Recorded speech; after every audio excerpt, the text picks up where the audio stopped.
My daughter-in-law stole $5 million of my late son's inheritance and shouted in my face, "I wish you good begging, you old fool."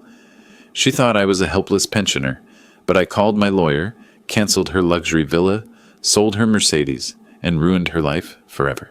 And when she called me 210 times, crying and begging for mercy, justice was just beginning. Before we continue, please subscribe to the channel and write in the comments what time it is where you are now. The door opened before I could knock. Jessica stood there, hair perfectly styled, wearing a designer dress that cost more than my monthly pension. Behind her, I heard the buzz of power tools and men's voices calling measurements. The scent of fresh paint hit me like a wave. "Harold?" Her smile didn't reach her eyes. "This isn't a good time." I held up the envelope. "I brought something to help with expenses." That morning, I'd sat at my kitchen table on SW 12th Street and written out a check for $50,000, nearly a third of my liquid savings. Brandon would have wanted me to take care of Jessica during this difficult transition. I'd imagined her struggling with funeral costs, mortgage payments, the endless bills that death leaves behind.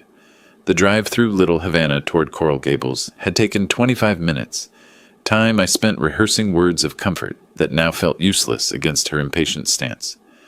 "Jessica, I know this has been impossibly hard. I wanted to help with expenses." "That's not necessary, Harold. I'm managing fine." "Please, Brandon was my son. Let me do this for him." She paused, something calculating crossing her features. "Fine. Come in for a minute, but I really am busy." When she reluctantly stepped aside, my eyes caught on everything at once. The kitchen had been gutted. New stainless steel appliances still had protective film on them, the kind of sub-zero refrigerator I'd seen in magazines at the doctor's office. Two workers in paint-splattered overalls were laying intricate tile in what used to be a simple hallway. Through the living room doorway, I spotted furniture tags from Restoration Hardware, hanging off an oversized leather sofa. "You're doing some updates?" "Just things Brandon and I had planned. Might as well keep busy, right? Keeps my mind off everything." "This must be expensive timing." Her tone sharpened like a blade. "I can afford it, Harold. Brandon provided well." I made mental notes of everything. The model numbers on appliances, the contractor's company name visible on a work order taped to the wall, the way Jessica's hands trembled slightly when I handed her the check, despite her cold demeanor. Old habits from 40 years navigating ships. Observe conditions, note anomalies, adjust course accordingly. Jessica took the check from my hand, glanced at the amount, and folded it once before slipping it into her pocket. No ceremony. No gratitude beyond words. "Thanks, Harold. That's helpful." No hug, no tears. Just a quick nod like I delivered a pizza. She checked her phone, tapped something, then looked past me toward the door. "I'm actually in the middle of contractor meetings, so 50,000. It should cover funeral costs and give you breathing room for a few months." She barely looked at the check in her pocket. "Right, thanks." "You don't need to thank me. Family takes care of family." "Of course." She positioned herself between me and the living room the entire time, angling her body like a barrier. When I tried to step further inside to see the work being done, she moved with me, maintaining that human wall. Her eyes kept darting to her phone, to the workers, to the door, anywhere but my face. "The kitchen looks expensive," I said, trying to keep my voice neutral. Jessica's laugh came out too sharp. "Wrong. Brandon always wanted me to have nice things. He'd have wanted this. Past tense already. Like he'd been dead for years instead of weeks." She touched the new countertop, marble, probably Italian, like she was claiming territory. I stood there, surrounded by the smell of new money being spent, and my mind went back 20 years. Brandon at 18, acceptance letter to University of Miami in his shaking hands. Me writing tuition checks semester after semester because his mother couldn't help. Brandon at 28, desperate for his first house. Me co-signing the loan and covering the down payment when the bank wanted more proof of income. Brandon calling every Sunday, "Dad, you want to come watch Nicole? Jessica has errands." Always there, always helping, always the one he turned to when life got complicated. "I really do need to get back to the contractors. They're on the clock." "I understand. Maybe I could come by this weekend. See Nicole?" "Nicole's busy. School, activities. I'll let you know." The wall between us felt physical now, solid as the new marble. "You'll call if you need anything?" "Sure, I'll call." She was already opening the door. one hand on the frame like she might close it whether I'd fully exited or not. I didn't argue, didn't question, didn't push. I'd learned patience on the ocean. Sometimes you wait for the storm to show its true direction before you change course. Brandon loved you very much. She paused, something flickering in her eyes that might have been genuine emotion. I know he did. He'd want you taken care of. And I am. Thanks for stopping by, Harold. I walked back to my old Toyota Camry parked between a BMW and a Lexus on her street. The workers' truck had Elite Renovations Miami painted on the side. I'd seen their ads, knew they weren't cheap. Inside my car, I sat for a full minute, engine off, staring at that house. Brandon had been gone exactly 32 days. Jessica was remodeling like she'd won the lottery.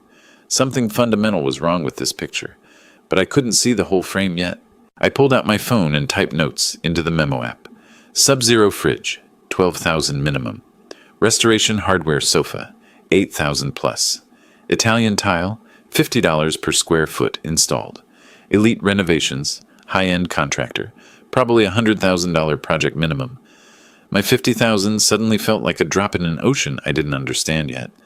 The engine turned over and I eased into traffic, watching Jessica's house recede in my rearview mirror. She stood in the doorway, phone already pressed to her ear, talking to someone with animated gestures. Then she went inside and the door closed with a finality that felt like a verdict.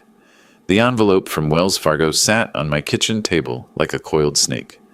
Official, heavy stock paper, the kind of correspondence that changes everything. I'd been home from Jessica's house for 3 days, that uneasy feeling still churning in my gut when this arrived. I opened it with my coffee going cold beside me. Account number ending in 4792 has been closed, effective immediately. All assets have been transferred per beneficiary designation and last will and testament. For questions regarding estate distribution, please contact our estate services division. My hands started shaking. That was Brandon's account, our joint account. I dialed the estate services number with fingers that wouldn't stay steady. The representative, a woman named Patricia with a practiced sympathy voice, explained everything in careful banker language. Mr. Morrison, according to the last will and testament of Brandon Christopher Morrison, executed January 12th of this year and notarized by Linda Vasquez. All assets transferred to his spouse, Jessica Ann Morrison. The total estate value processed was $5.2 million. $5 million. My son had been worth $5 million, and I hadn't known the number until he was gone. There must be a mistake. We had a different will. 4 years ago, Brandon set up a 60-40 split. I was supposed to receive 40%. I understand, sir, but the most recent will supersedes any previous documents. The January will is properly executed and notarized. All legal requirements have been met. 4 years ago, Brandon and I had sat in a Starbucks on Brickell Avenue, discussing mortality like it was abstract. He'd just bought life insurance, $2.8 million policy because Jessica wanted security. Dad, obviously everything goes to Jess first, but I'm setting it up 60-40. She gets the majority, you get 40%. You raised me alone, paid for everything. This is your insurance too. We'd shaken hands. He'd shown me the document, signed and official. That will existed. So how did this new one? I spent an hour after the phone call building my case like I used to plot navigation charts. Every document arranged chronologically, every email printed with headers showing dates and sender information. I even called Brandon's old insurance agent, confirmed the policy existed, and that Jessica was indeed the primary beneficiary, but that didn't explain the will change. The agent hadn't heard about a new will. I printed every email exchange with Brandon about finances, found the copy of the original will he'd sent me as a PDF back in 2021, gathered bank statements showing my name on the joint account, stuffed it all in a manila folder. The drive to Coral Gables that afternoon felt different than 3 days ago. No mercy mission this time. My jaw was set, my knuckles white on the steering wheel. The neighborhoods got progressively wealthier as I drove, modest homes giving way to mansions, my anger building with each mile. Her driveway stopped me cold. The Mercedes-Benz S-Class sat there gleaming in the Miami sun, dealer plates still on it, that new car perfection that costs over $100,000. As I pulled up behind it, Jessica emerged from the car, Neiman Marcus bags in both hands, hair freshly styled in that expensive way that whispers a salon, not home job. She saw me and her face did something complicated. Surprise, then annoyance, then a hardness I'd never seen before. She walked toward me like she owned the world, which in a way she now did. Those shopping bags probably contained $5,000 of clothes and accessories. She didn't hurry, didn't look concerned. Why would she? She had all the money and apparently thought I was powerless. Jessica, I received a letter from Wells Fargo. They closed Brandon's account. That's correct. Estate settlement. Standard procedure. They said you're the sole beneficiary. $5 million. Her pause lasted just a beat too long. Also correct. Brandon left everything to me. That's not what the will said 4 years ago. We discussed it. I was supposed to get 40%. People change their minds, Harold. Brandon made a new will in January. January? He never told me. We talked every week. Why would he tell you? It was his decision, his money. Inside her renovated home, surrounded by the money she'd somehow acquired, I spread the papers across her kitchen island systematically. Original will, 60-40, split. Bank statements. My name as joint account holder. The letter, assets transferred entirely to her. Explain this, I said, keeping my voice level. She glanced down, shrugged. Brandon made a new will, his choice. My name on it now. His money, I'm his father. I raised him alone from age 6. I paid for his education, his first home. She cut me off like I was a stranger bothering her. And he appreciated it, but he didn't owe you anything for being his parent. That was your job. When I pressed about the January date, about why Brandon never mentioned it, Jessica actually stepped closer to me, using her height and proximity like a weapon. You think you can challenge me? You think your questions matter? The bank has all the legal documents. You have nothing. She pointed to her door. Time for you to leave. I'm going to call my lawyer. Something isn't right here. Her laugh was glass-breaking. Your lawyer? You mean the guy you can afford on a captain's pension? I have resources. You have nothing, Harold. Brandon told me about your finances. Living in that tiny house in Little Havana, driving a 15-year-old car. You're barely scraping by. That's not... Her voice rose, unleashing something cruel I'd never witnessed before. I wish you happy begging, you old fool. Go ahead, call a lawyer. You can't even afford a good one. The mask came completely off, and underneath was someone I'd never met. Someone who saw me as an obstacle, not family. You can't just steal from me. Steal? I stole nothing. My name is on the will.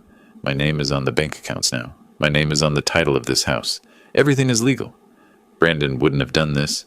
Brandon did do this. Because he loved me?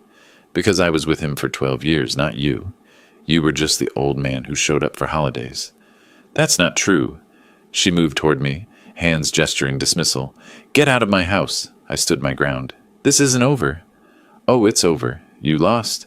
Old men always lose. You think your captain's pension will help you fight me in court? By the time you save up for an attorney, the statute of limitations will have passed. As she physically guided me toward the door, her hand on my shoulder like I was a child being dismissed, I looked around one more time. New artwork on walls. Designer furniture. Through the window, a pool cleaning service van parked outside. Every detail locked into my memory. At the door, I kept my voice calm. You made a mistake, Jessica. The only mistake was letting you in. Don't come back. The door slammed behind me hard enough to rattle the frame. I walked to my Toyota, climbed inside, sat there for a moment while rage and calculation fought for control. Then something shifted. The grief-stricken father evaporated, replaced by something older, colder, something that had commanded ships through storms and knew how to wait, how to plan, how to strike when the moment was exactly right. Jessica thought she'd dismissed a powerless old man. She thought I'd crawl away defeated. She had no idea what she'd just awakened. I started the engine, pulled away from her mansion, and caught my reflection in the rearview mirror. A small smile crossed my face, the kind I used to wear when I'd spotted a navigation error that everyone else had missed. She'd underestimated the old Seawolf. That was her first and fatal mistake. I didn't sleep that night. Couldn't. Jessica's words kept replaying like a broken record. You old fool! You can't afford a lawyer. You have nothing. By sunrise, I was sitting at my kitchen table with coffee and a phone number I hadn't called in 2 years. Raymond Foster. We'd sailed together in the 70s, young men navigating the Caribbean on cargo ships, before he traded the ocean for law school. Now he was one of Miami's top estate attorneys. If anyone could help me, it was Raymond. I dialed at 8 sharp. Raymond answered on the second ring, his voice still carrying that slight Bronx accent he'd never lost, despite 40 years in Florida. Raymond, it's Harold Morrison. I need help. Harold? Been too long, old friend. What's happening? My son Brandon died in a car accident last month. His wife stole his entire inheritance. $5 million. The silence lasted exactly 10 seconds. Stole? That's a strong word. She forged a will. I need you to prove it. Get to my office, right now. We'll handle this. I was already grabbing my keys. His office was in downtown Miami. 30 minutes if traffic cooperated, and I made it in 25. The elevator opened on the 12th floor to glass doors etched with Foster & Associates Law Firm in elegant lettering. Raymond met me in reception himself, 72 years old now, gray-haired but sharp-eyed, wearing a suit that cost more than my monthly pension. He led me to a conference room with floor-to-ceiling windows overlooking Biscayne Bay.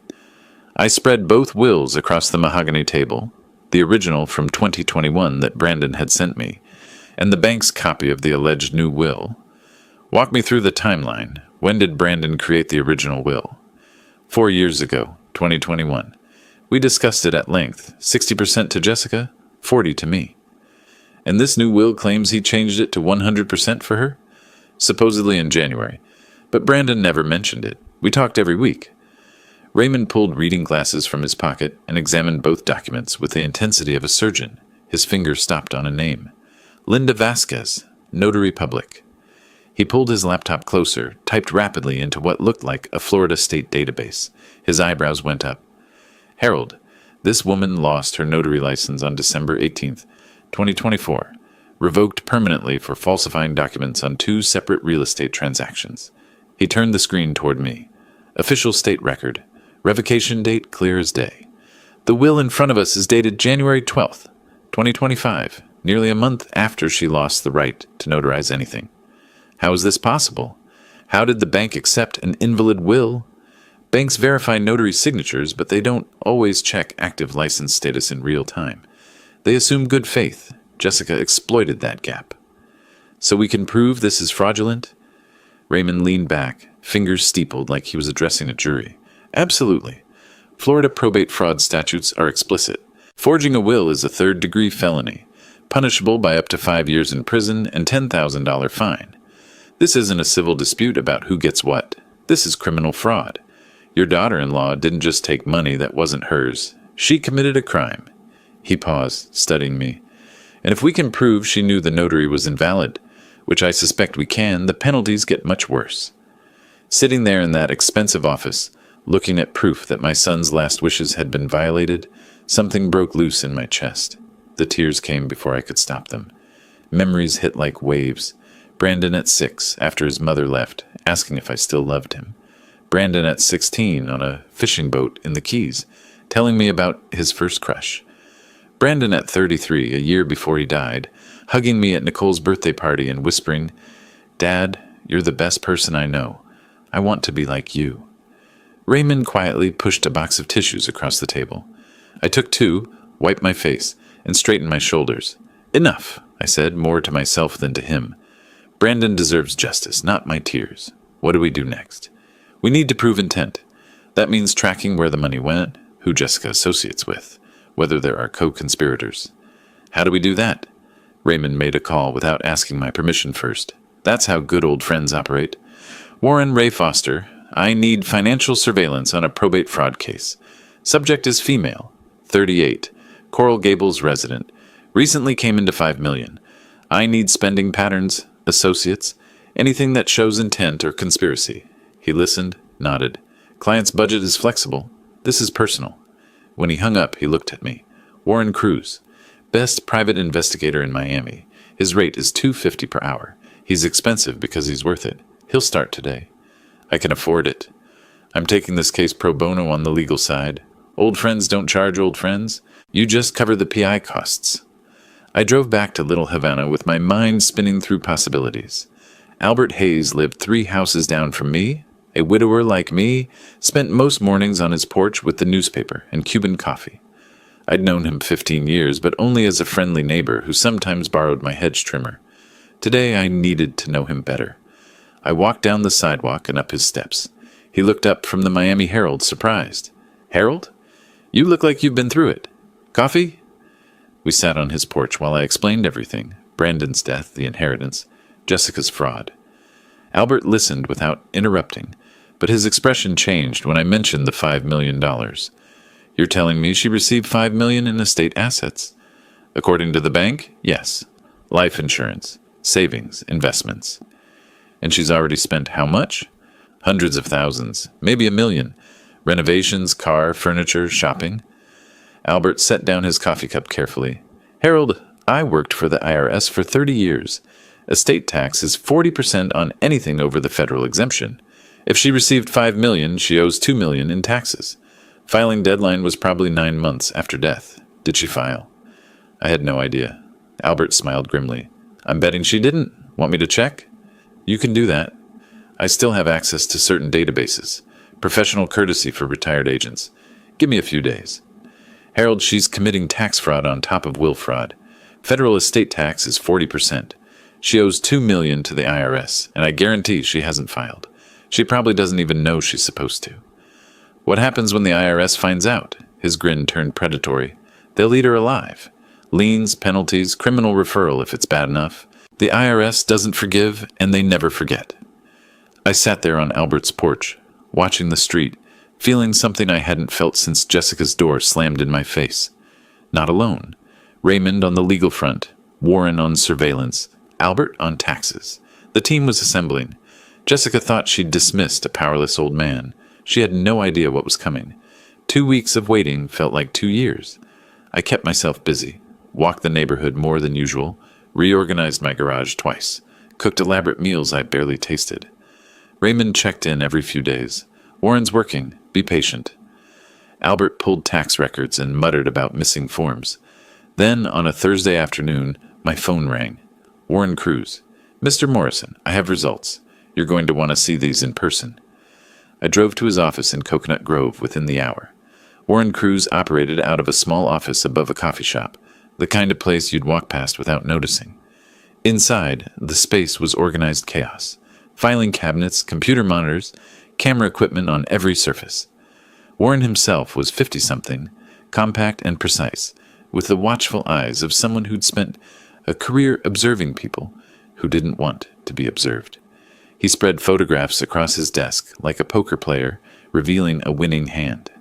"Mr. Morrison, thank you for coming. I have comprehensive results from 2 weeks of surveillance."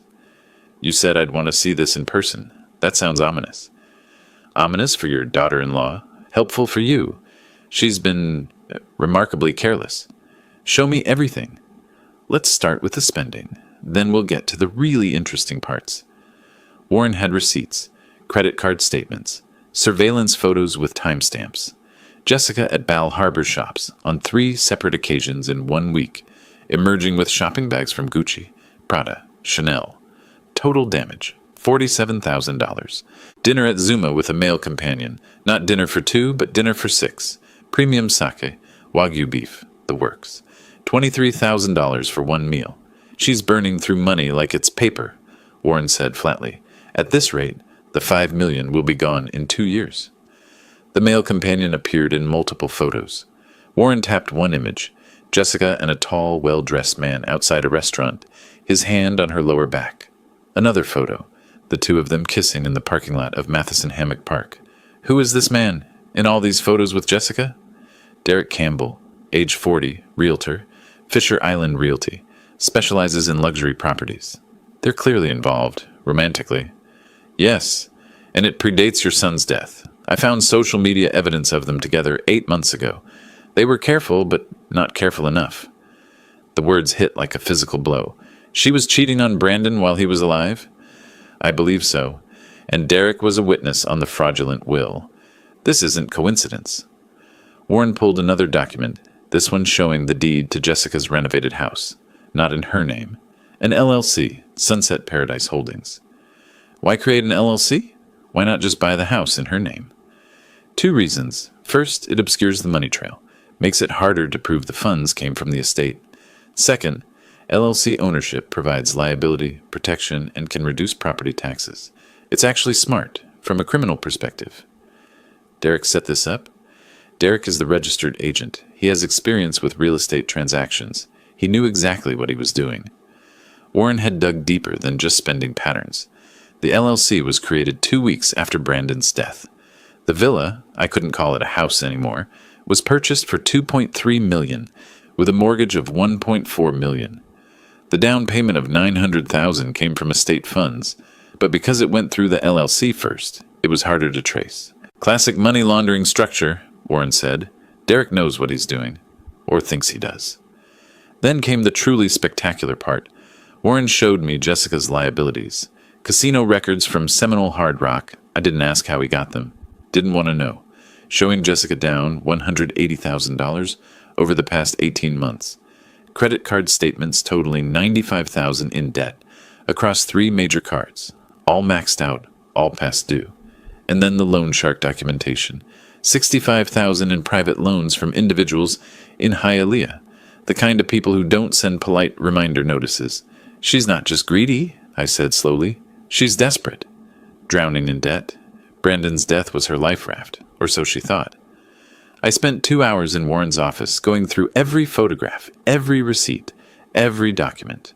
Warren had organized everything chronologically, showing Jessica's spending acceleration. She'd been relatively modest in the first week after Brandon's death, then exploded into luxury purchases by week 2. The timeline told a story of someone who thought they'd gotten away with something. That evening I met with Raymond and Albert at Raymond's office. Albert had his own findings. She filed nothing.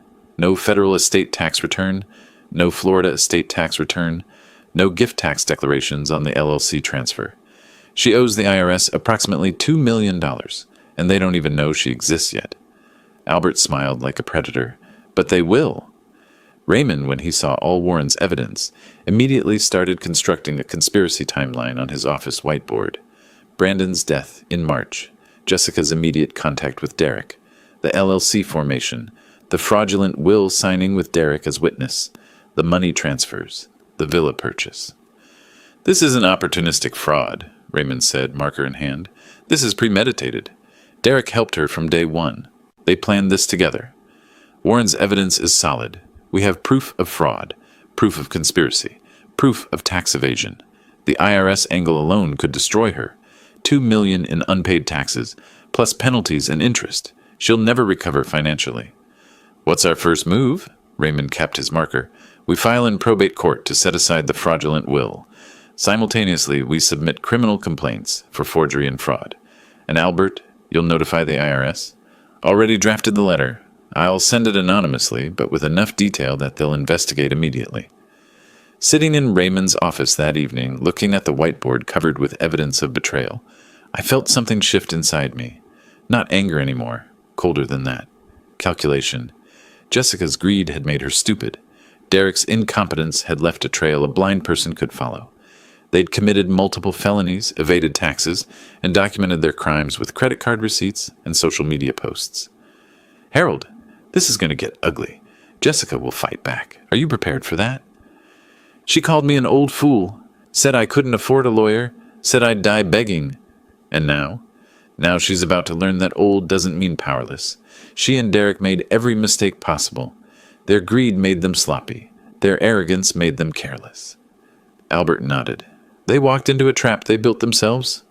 I stood looking at the evidence board, photographs, receipts, legal documents, tax forms, everything we needed to dismantle Jessica's stolen empire. Time to strike the first blow, I said quietly, and it will be devastating. Raymond smiled. I'll start drafting the filings tonight. I left Raymond's office carrying a folder of evidence, walking out into the Miami night. The city lights sparkled across Biscayne Bay, and for the first time since Brandon died, I felt something close to peace. Jessica thought she'd won, thought she'd outsmarted everyone, thought an old captain with a modest pension couldn't touch her. She had no idea the storm that was coming. Raymond called me at dawn. It's time, Harold. I'm filing this morning. All 3 petitions simultaneously. Are you ready for what comes next? I was already dressed, coffee brewing in the kitchen, watching the sun rise over Little Havana. Ready? I'd been ready since the day Jessica slammed her door in my face. "File them," I said. "Let's end this." By 9 that morning, Raymond stood in Miami-Dade County Probate Court with 3 separate legal filings, each one more devastating than the last. Raymond walked into the probate clerk's office carrying 3 manila folders that would destroy Jessica's world. The clerk, a middle-aged woman named Carmen who'd worked there 20 years, took one look at the emergency motion stamp and called the duty judge immediately. Judge Maria Rodriguez was in her chambers within 15 minutes, reading through the evidence Raymond had compiled, the handwriting expert's affidavit showing signature inconsistencies, the Florida State Database printout proving Linda Vasquez lost her notary license in December, and the original 2021 will with its clear 60/40 distribution. By 10:30, she'd signed the temporary restraining order with a note in the margin, "Prima facie evidence of fraud. Assets frozen pending full hearing." Raymond's office called Wells Fargo's legal department at 11.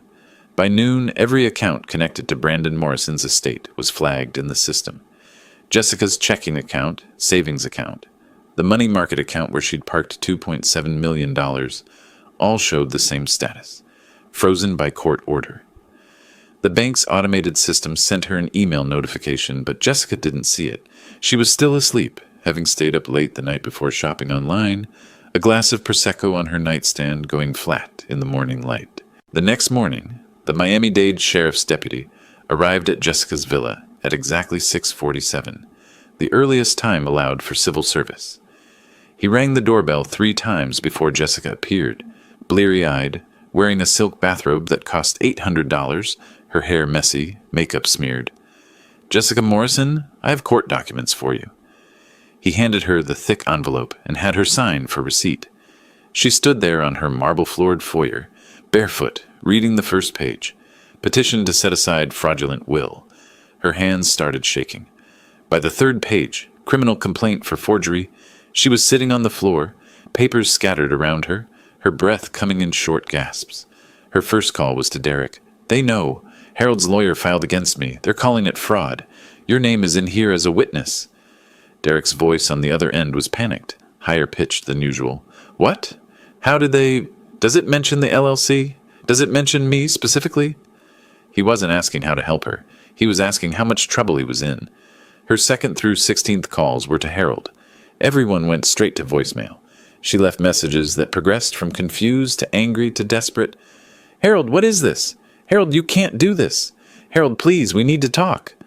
I listened to each one later, sitting in my kitchen with Albert, both of us with coffee, playing them on speakerphone. Albert shook his head. She really thought she'd gotten away with it. I'd prepared for Jessica's calls by putting my phone on Do Not Disturb, with exceptions only for Raymond, Albert, and Warren. Every call from Jessica went to voicemail automatically. I didn't block her. That would have looked defensive. I just didn't answer. Let her hear her own voice getting more desperate with each message. Let her feel what it's like to be ignored, dismissed, treated as irrelevant. I saw her car pull up through my front window, the Mercedes, still gleaming, still expensive, but now with a desperation to her parking, crooked against the curb. She ran up my walkway and pounded on the door with both fists. "Harold, open up! We need to talk! You can't do this!" I waited a full minute, taking a slow sip of my coffee, then walked to the door and opened it calmly. She looked terrible. Still in the bathrobe, flip-flops on her feet, papers clutched in one hand. "Jessica," I said evenly, "you seem surprised." Her face went from red to white in seconds. Who helped you? You can't afford?" I smiled, just smiled. 40 years I captained ships through hurricanes, Jessica. I've seen storms that would have sunk your little scheme in seconds. You underestimated me. That was your mistake. You don't understand. I have debts. I need this money. You stole from my dead son. You disrespected his memory. You called me a beggar. I didn't mean... Yes, you did. And now you'll learn what it means to cross someone who actually has power. What are you going to do? My smile widened slightly. I already did it. Check your bank accounts. I closed the door before she could respond, locked it, and walked back to my coffee.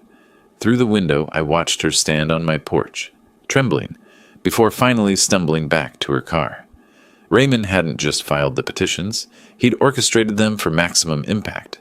The criminal complaint went to the state attorney's office simultaneously with the probate filings.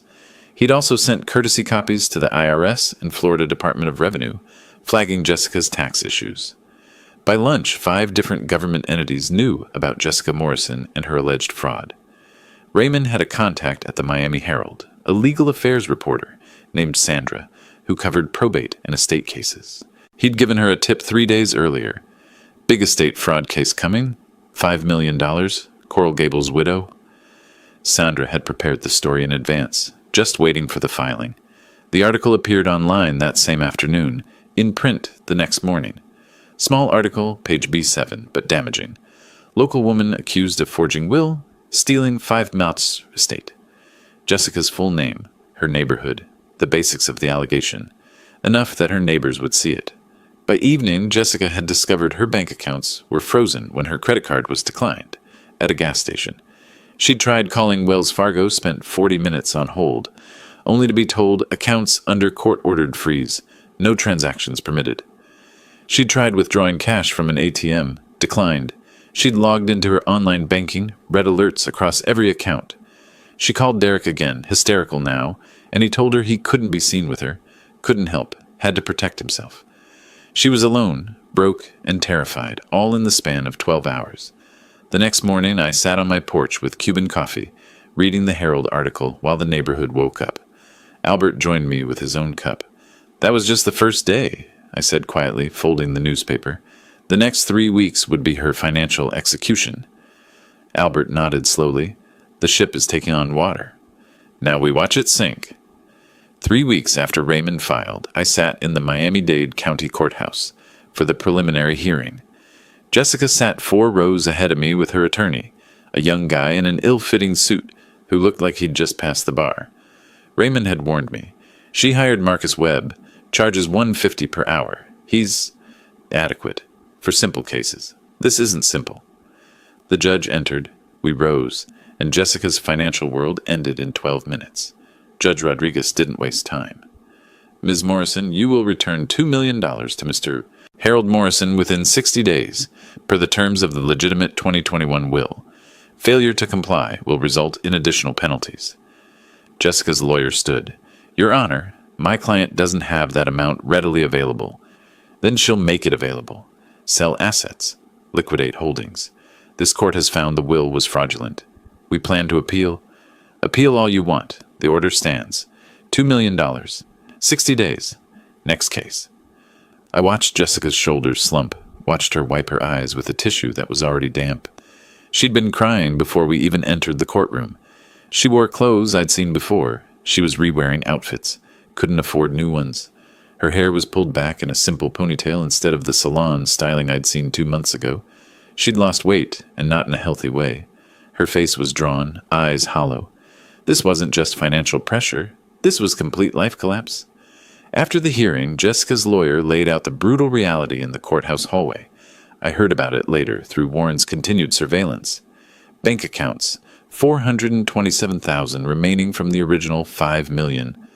Real estate, the Coral Gables villa worth $2.3 million, but with a $1.4 million mortgage that Derek had somehow secured without proper income verification. Wells Fargo was now demanding documentation, threatening foreclosure.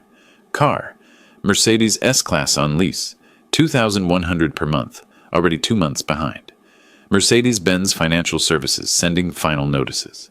Furniture and renovations, $340,000 spent, 90% financed through credit cards that were now maxed out and past due. She had maybe $500,000 in liquid and semi-liquid assets. She owed $2 million to me, plus whatever interest the court tacked on. The math didn't work. 2 days after the court hearing, Jessica received a thick envelope from the Department of Treasury, Internal Revenue Service, Office of Tax Enforcement.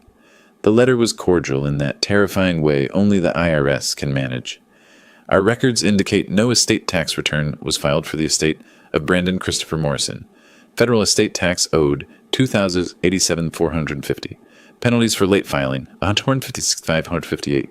Interest accrued $34,528. Total amount due $2,275,596. Please remit payment within 30 days or contact our office to establish a payment plan. Albert had been right. They'd eaten her alive, And they were just getting started. Next would come the Florida Department of Revenue with their own bill. Derek, to his minimal credit, tried to help Jessica sell the villa quickly. He listed it at $2.5 million, hoping to net enough after the mortgage to give Jessica some breathing room. Within a week, he had 2 serious buyers. Then Raymond filed a mechanic's lien against the property for the $2 million Jessica owed me, plus attorney fees and court costs. Suddenly, selling became impossible. Any buyer's title search would reveal the lien, and no bank would approve a mortgage on a property with that kind of encumbrance. Derek called Raymond, tried to negotiate. Raymond's response was polite and final. The lien stays until Mr. Morrison is paid in full. Have a nice day. Derek stopped returning Jessica's calls after that. Hector arrived on a Saturday afternoon in a black Escalade with tinted windows. He was polite, almost friendly, as he stood on Jessica's doorstep explaining that his employer, he never said who, was concerned about the $65,000 loan that was now 4 months past due. "We understand you're having difficulties," Hector said, his accent thick, his smile not reaching his eyes. "But our patience has limits. We need to see good faith. Maybe $10,000 this week?" Jessica, standing in her $800 bathrobe in her $2.3 million villa, told him she didn't have $10,000. Hector's smile disappeared. "Then we have a problem, Miss Jessica. A serious problem. I'll be back next Saturday. Have something for me?" He left without saying goodbye. Jessica stood in her foyer, shaking for 20 minutes after his Escalade drove away. The 23 calls came over 5 days. First, she tried different numbers. Her cell, Derek's cell before he cut her off, even calling from the villa's landline. Then emails, formal ones, emotional ones, one that was just please in the subject line. She sent text messages at 2 in the morning, 3 in the morning, clearly not sleeping. Finally, a handwritten letter arrived at my house, postmarked from Coral Gables. I opened it at my kitchen table. "Dear Harold, I made terrible mistakes. I was greedy and cruel. I know you have no reason to forgive me, but I'm begging you to drop the criminal charges. I'll give you everything I have left. Please don't send me to prison. Please. Jessica." I folded it carefully and put it in the file Raymond was building. Evidence of consciousness, of guilt. Every morning I made Cuban coffee the way I'd learned in Little Havana 30 years ago. Strong, sweet. The espuma, thick and perfect. I'd sit on my porch, check my phone for Jessica's overnight messages, and read them while the neighborhood woke up. Albert would often join me, bringing his own cup, and we'd review the latest development. IRS notice, credit card company lawsuit, Mercedes repossession warning. "She's drowning," Albert said one morning. I took a sip of coffee. "Ships sink when they take on more water than they can bail. She punched holes in her own hull." Raymond didn't just defend, he attacked. When Jessica's lawyer filed a motion to reduce the $2 million judgment, Raymond filed a counter-motion to increase it with accrued interest. When Derek tried to argue he wasn't involved in the fraud, Raymond subpoenaed his bank records and real estate transaction files. Every legal avenue Jessica tried to explore, Raymond blocked. It was methodical, professional, and absolutely ruthless. Through Warren's continued surveillance, I received weekly reports of the creditors circling Jessica. American Express sued for $95,000. Chase Bank sued for $42,000. Restoration Hardware sued for $38,000 on the unpaid furniture. Each lawsuit was another nail in her coffin, another judgment that would follow her for decades. "She's going to declare bankruptcy," Warren predicted. I shook my head. Bankruptcy doesn't discharge fraud judgments, or criminal penalties, or tax debt. She's trapped. 3 weeks. The empire I watched her build with stolen money took 3 weeks to crumble. Every morning brought a new disaster for Jessica. Another creditor, another legal filing, another door closing. I sat on my porch that late July morning, coffee in hand, reading Jessica's latest desperate message. The sun was warm, the neighborhood quiet, and somewhere across Miami, Jessica Morrison was learning what it meant to steal from someone who understood patience. But Jessica and Derek weren't done fighting. They were about to make their worst mistake yet. The call came from a number I didn't recognize. Raymond's voice was amused when he reached me. "Harold, you're not going to believe this. Jessica and Derek just filed a countersuit. Against you. Against me. They're claiming we're the criminals." I set down my coffee. "What?" "Intentional infliction of emotional distress. Defamation. Elder abuse. They're throwing everything at the wall to see what sticks. I smiled. Let them try. Raymond explained it to me in detail over the phone, reading sections aloud with barely suppressed laughter. Jessica and Derek had hired Thomas Bradley, a personal injury lawyer who normally handled slip and fall cases, charging $400 per hour with money borrowed from Derek's mother. The suit claimed I was harassing and persecuting Jessica, that the Herald article constituted defamation orchestrated by me, and that Raymond was taking advantage of my diminished capacity as an elderly man for financial gain. It's desperate, Raymond said, but desperate people file desperate lawsuits. They're hoping to create enough smoke that someone thinks there's fire. When's the hearing? 2 weeks, mid-August. Same judge, Rodriguez. She's going to tear them apart. The courtroom was the same one where Judge Rodriguez had ruled against Jessica 3 weeks earlier. This time, Jessica and Derek sat together at the plaintiff's table with Thomas Bradley between them, all three looking like they'd rather be anywhere else. Derek wore an expensive suit that hung wrong on him, too much cologne, nervous energy radiating off him in waves. Jessica had aged another 10 years. Her hair needed touching up at the roots. Her clothes were off the rack instead of designer. Judge Rodriguez entered, and I could see from her expression she'd read the filing and was not impressed. Raymond stood with the easy confidence of someone holding a royal flush. 20 minutes. That's how long it took Raymond to dismantle their entire case. For the emotional distress claim, he showed that I had merely exercised legal rights to contest a fraudulent will, protected activity. For defamation, he proved every statement in the Herald article was factually accurate and based on public court records. For the elder abuse claim against himself, he produced letters of recommendation from the Florida bar, testimony from other clients, and his 42 years of spotless practice. Then he went on offense. He presented the handwriting analysis proving the will was forged, bank records showing Jessica's spending spree, credit reports showing her debts, and the photographs, Derek and Jessica together in December, 2 months before Brandon died, kissing outside a restaurant in Coconut Grove, her hand on his chest, his arm around her waist. The judge didn't even wait for Bradley to respond. Ms. Morrison, in 18 years on the bench, this is the most frivolous, bad faith filing I've encountered. You forged a will. You stole from your dead husband's father. You spent the money on your lover. She looked at Derek. Mr. Campbell, you helped her do it. And now you have the audacity to claim Mr. Morrison is the wrongdoer? She turned to the court reporter. Motion dismissed with prejudice. The plaintiffs are jointly and severally liable for a $15,000 sanction for frivolous litigation, payable to Mr. Morrison within 30 days. Mr. Foster, draft the order. Jessica Stark crying right there, loud sobs that echoed in the quiet courtroom. Derek stared at the table, face bright red. Raymond gathered his papers calmly. I sat in the gallery watching justice work. The Herald article the next day was worse than the first one, front page of the Metro section this time, with details pulled from the court hearing. Coral Gables woman's fraud, scheme exposed. Forged will, secret lover, millions gone. It named Derek explicitly, described his role as witness on the fraudulent will, mentioned his relationship with Jessica while Brandon was alive. By afternoon, Derek's boss at Fisher Island Realty called him into the office. The conversation lasted 3 minutes. We can't have an employee associated with fraud. You're terminated. Clear your desk.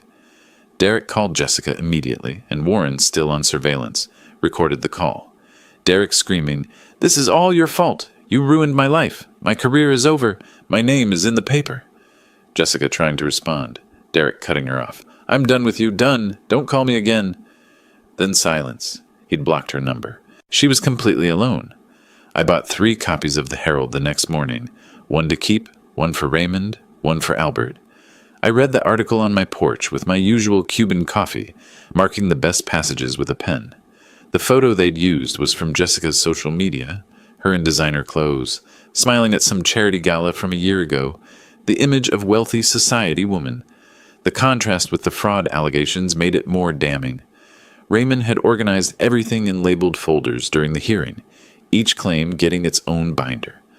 When Judge Rodriguez asked him to respond to the suit, he methodically worked through each accusation with supporting documents projected on the courtroom screen.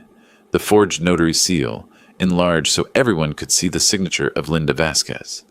The database screenshot showing her license revoked December 2024.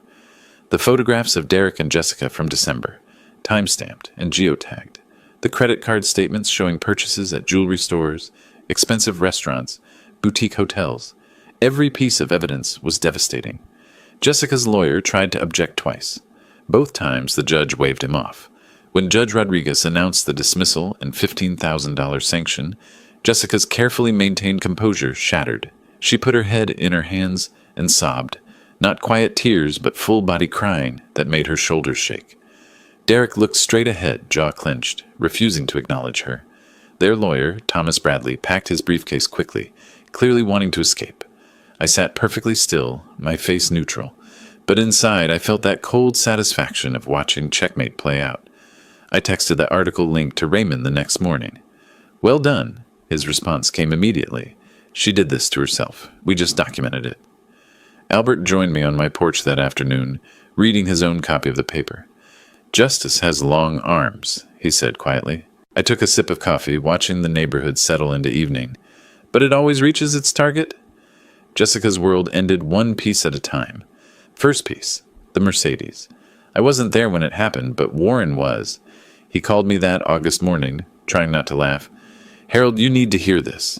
Mercedes-Benz Financial Services just showed up at Jessica's villa with a tow truck.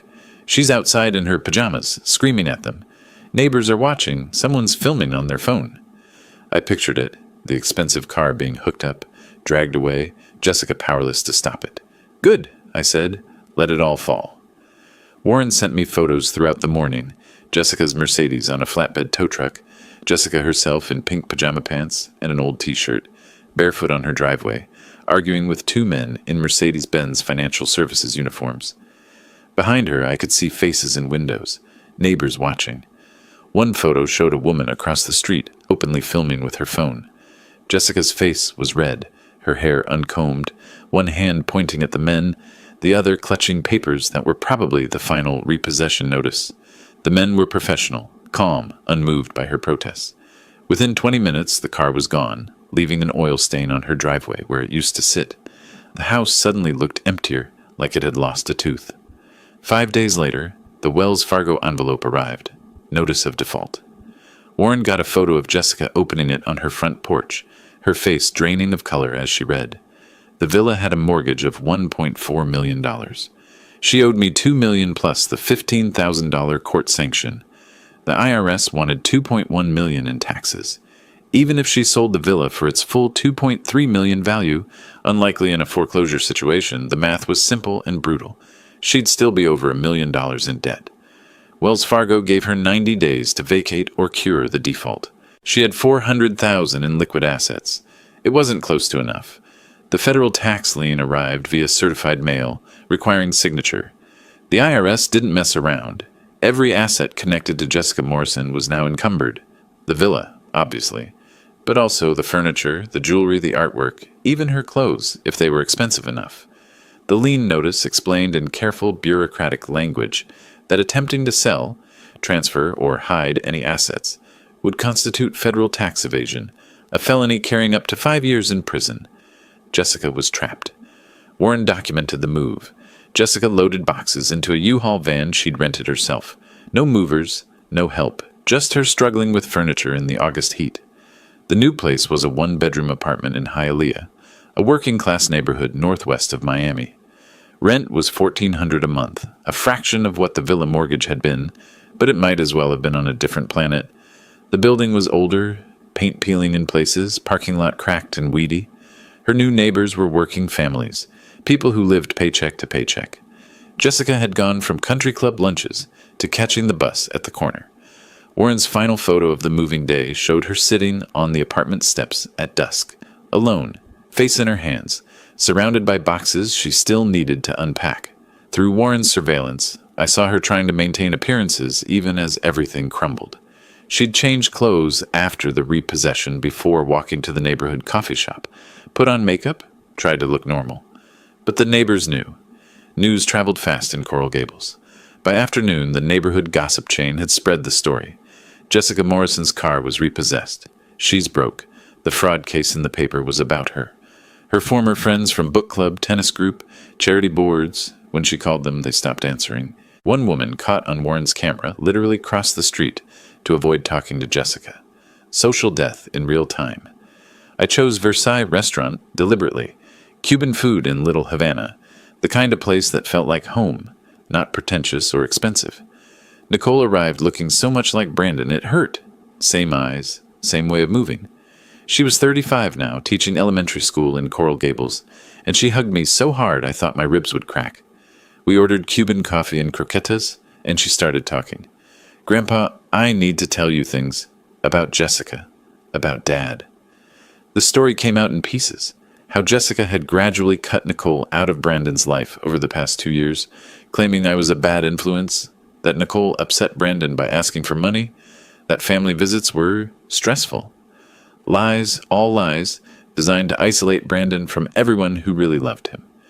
Then Nicole told me what Brandon had said to her 3 weeks before he died, at Nicole's birthday dinner.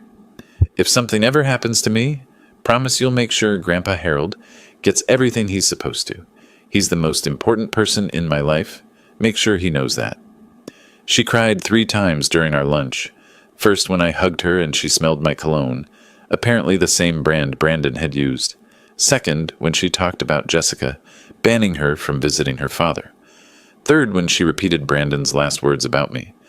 I let her cry, didn't rush her, just held her hand across the table and passed napkins when needed. Did you know Jessica banned me from visiting Dad for the last 2 years? I suspected. You stopped coming to family dinners. She told Dad I was always asking for money, that I was stressful to be around. None of it was true. She was isolating him, cutting him off from everyone who might question her. And now she's lost everything. The house, the car, Derek. I saw the Herald articles. Justice isn't always gentle, Cario, but it's necessary. Hearing Nicole confirm what I'd suspected, that Brandon still loved me, still valued me, even at the end, settled something in my chest that had been tight since his death. Jessica had tried to paint me as irrelevant, as a burden Brandon tolerated, out of obligation, but Brandon had told Nicole the truth. I was important. I mattered. The fight I was waging wasn't just about money or justice. It was about honoring what Brandon wanted, what he'd planned for, what he'd have demanded if he'd lived to see Jessica's betrayal. I wasn't being cruel. I was being his voice. We hugged goodbye outside Versailles in the late afternoon sun, and she promised to visit again soon. Driving home, I thought about Brandon's words to Nicole, about Jessica's complete collapse, about justice taking its slow, methodical course. I thought the worst was over. I was wrong. Jessica was about to learn the final truth. My phone started ringing on the first day of September. Jessica's number. I let it go to voicemail. It rang again 10 minutes later. Voicemail. Again at noon. Again at 2. Again at 5. By bedtime, she'd called 14 times. Raymond called me that evening. Harold, I'm tracking her attempts to contact you. Document everything. It shows consciousness of guilt. How many today? I asked. 14? And she's just getting started. He was right. By the end of the week, the count would reach 210. 210 calls. Raymond counted them all, kept a spreadsheet with timestamps. Day 1, 14 calls. Day 2, 23. By day 5, Jessica was calling every 20 minutes from the moment she woke until midnight. I listened to some of the voicemails. They started coherent, progressed to desperate, ended with pure anguish. Harold, please answer. I need to talk to you. Harold, I know I was terrible. I'm so sorry. Harold, I'm begging you. Please call me back. Harold, I don't know what to do. I'm losing everything. Please. The last voicemail on day 6 was 3 minutes of crying so hard she could barely form words. I sat at my kitchen table, playing it on speaker while drinking coffee, feeling nothing but cold certainty that this was exactly what justice looked like. She arrived on a Sunday afternoon in early September, took the bus from Hialeah to Little Havana, a journey that probably took an hour with transfers. I watched from my window as she walked up my street, looking diminished somehow, like she'd physically shrunk. She wore clothes I'd never seen before, old jeans, a faded t-shirt, sneakers with worn soles, no makeup, hair pulled back messily. When she reached my door, she knocked, then knocked harder, then pounded with both fists. Harold, please, I know you're home. I need to talk to you. She kept it up for 10 minutes, 20, an hour. Albert came out of his house, gave me a questioning look through my window. I shook my head. Let her knock. After 2 hours, Mrs. Garcia from next door called out, "Miss, he's not answering. Maybe come back another time."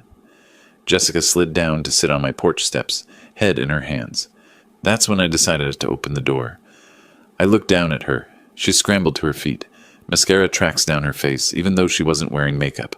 Old tears, I realized, from earlier crying that she'd never washed off. "Harold," she whispered. "Please." I stepped aside. "Come in." She followed me to my small kitchen, stood awkwardly until I pointed to a chair. I poured her a glass of water from my Brita pitcher, set it in front of her. She drank it in 3 desperate gulps, hands shaking so much the glass rattled against the table. I sat across from her, perfectly calm, and asked the question I'd been saving. "Jessica, do you know why Brandon left me 40% in his will?" She stammered through some inadequate answers. "I don't know." "Because you're his father." He felt obligated. Before I stood and walked to my bedroom closet. From the back shelf, behind old sweaters and boxes of photographs, I pulled out a folder I'd kept there for years. Bank statements from Cayman Islands Bank. I returned to the kitchen, opened the folder, and slid the most recent statement across the table. Jessica looked down. Her eyes went wide. Account balance, $3,247,382. 40 years as a merchant marine captain, I said quietly. The starting salary was $60,000 a year. By the time I retired, I was making $240,000 annually. I invested carefully, lived modestly, never touched the principal. I let that sink in. You called me a beggar, said I couldn't afford a lawyer, said I was just a poor old fool. I smiled without warmth. You were wrong about everything. Jessica was sobbing again, great heaving sobs that shook her whole body. I didn't know. I thought, I'm so sorry. I let her cry for a minute before speaking again. Here's what you need to understand, Jessica. I didn't fight you for money. I could have lived comfortably without a single dollar from Brandon's estate. I fought you for something more important, Brandon's honor, his memory, his explicit wishes that you violated. I leaned forward. You stole from my dead son. You forged his will. You disrespected everything he built and everything he valued. And you did it because you thought I was weak and poor and powerless. I stood up. You were wrong, and now you know the truth. I had the power to destroy you all along. I just chose to do it legally. She looked up at me, face destroyed by tears. Can you ever forgive me? I considered the question honestly. Maybe someday, years from now, but not today. Today you need to live with what you did. I walked to the door, opened it. She stood slowly, moving like someone twice her age, and walked past me without another word. I watched her walk down my street toward the bus stop, shoulders hunched, alone. 3 weeks later, we'd face each other one last time in court. The courtroom felt different on the last week of September. Lighter somehow. Maybe it was the morning sun streaming through the high windows, or maybe it was knowing that after 6 months of legal warfare, this was finally the end. Judge Rodriguez entered at 9 sharp, her black robe swishing, her expression businesslike. Jessica stood at the defendant's table with her overwhelmed attorney, looking small and defeated. I stood with Raymond and Nicole, feeling something close to peace. Let's finish this, the judge said, opening her file. The judge didn't waste words. After reviewing all evidence, testimony, and legal precedents, this court makes the following determinations. First, Harold Morrison is entitled to $2 million from the estate of Brandon Morrison, representing his 40% share under the legitimate will of 2021. I nodded once, slowly. Second, Jessica Morrison shall pay an additional $500,000 in damages for fraud, emotional distress, and legal fees incurred by Mr. Morrison. Jessica swayed slightly, gripping the table for support. Third, Ms. Morrison is hereby sentenced to 5 years probation for the crime of forgery in the 3rd degree, a lenient sentence given her status as a first-time offender and her cooperation with these proceedings. Her lawyer stood silent, having nothing left to argue. Fourth, the Internal Revenue Service is granted priority claim to $2.1 million from the liquidation of Ms. Morrison's remaining assets, including the Coral Gables property, currently in foreclosure. Before the judge could bang her gavel, Jessica's shaking voice interrupted. Your Honor, may I speak? Judge Rodriguez looked surprised, but nodded. Jessica turned to face me directly, tears already streaming. Harold, Your Honor, everyone here, I want to publicly apologize. I was greedy. I was cruel. I destroyed the memory of a wonderful man, Brandon. He deserved better than me, and Harold deserved better than what I did to him. Her voice cracked. I don't deserve forgiveness. I know that. But I need you to know that I understand now what I took wasn't just money. It was honor. It was love. It was family. She looked at me. You showed me that justice exists, that actions have consequences. I'm sorry. I'm so sorry. The courtroom was silent. Everyone watched me. I stood slowly, feeling Raymond's hand briefly on my shoulder in support. I walked toward Jessica but stopped several feet away, close enough to speak clearly, far enough to maintain boundary. Jessica, I said quietly, I accept your apology. I believe you mean it. I paused. But forgiveness isn't something I can give you today, maybe in years to come. Right now, what you need to do is live with the consequences of your choices. Learn from them. Become someone Brandon would have been proud to know. I took a breath. You dishonored his memory. That's what I can't forgive yet. But I hope someday you'll honor it by being better. I turned and walked back to Raymond and Nicole, leaving Jessica crying at her table. Outside, Miami sunshine hit us like a warm wave. Nicole hugged me so tight I felt my ribs protest, then pulled back with tears in her eyes. Abuelo, you did it. You really did it. I touched her face gently. Your father did it, Cario. He wrote that will. He made sure I'd be taken care of. I just made sure his wishes were respected. Raymond shook my hand formally, then pulled me into a brief hug. 40 years I've practiced law, he said. This might be the most satisfying case I've ever won. We stood there on the courthouse steps, traffic flowing past on Flagler Street, and I felt something release in my chest. The weight of 6 months of fighting finally lifted. Over the next week, I handled the money Brandon had wanted me to have. $500,000 went into an educational trust for Nicole and her future children. She cried when I told her, said it was too much, but I insisted. Brandon would have wanted his daughter taken care of. $300,000 I donated to the Merchant Marine Scholarship Fund in Brandon's name, helping young sailors get their training, honoring the career that had given me everything. The rest, roughly $1.2 million after taxes and fees, went into secure investments for my retirement.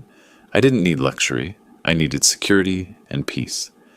Jessica, I heard through Warren's final report, moved to a studio apartment in Kendall, got a job at Target and another as a night cleaner, would spend the next 15 years paying off debts. Derek never recovered his real estate career, last spotted working at a car dealership in Homestead. Their greed had cost them everything. 3 days after the final hearing, I was back on my porch in Little Havana. Same routine I'd had for 15 years. Wake at 6, make Cuban coffee, read the newspaper, water the small garden, walk to the corner store for fresh bread. Nothing had changed in my daily life, except that now I had money in the bank I'd never need to touch, security for the rest of my days, and proof that I'd honored my son's wishes. That evening, my phone rang. Albert. Harold, you feel like a beer? And I'm grilling chicken. I laughed. Cerveza sounds perfect, amigo. Same friends, same neighborhood, same life, just with justice finally served. I sat on my porch as the sun set over Miami, painting the sky in oranges and pinks. The coffee was strong, the evening was warm, and somewhere in the distance I could hear the sound of children playing in a neighbor's yard. Brandon would have wanted this. Not revenge, not cruelty, but justice. His wishes honored, his memory protected, his daughter secure. I'd been a captain for 40 years, learned to navigate storms and calm seas alike. This had been a storm, fierce and personal, but I'd weathered it the same way I'd weathered everything, with patience, strategy, and the certainty that experience beats arrogance every time. The old sea-wolf had prevailed, not through force, but through law, not through rage, but through resolve. And now, finally, I could rest. If you liked this story, please like this video, subscribe to the channel, and share your impressions of this story in the comments. To listen to the next story, click on the box on the left. Thank you for watching.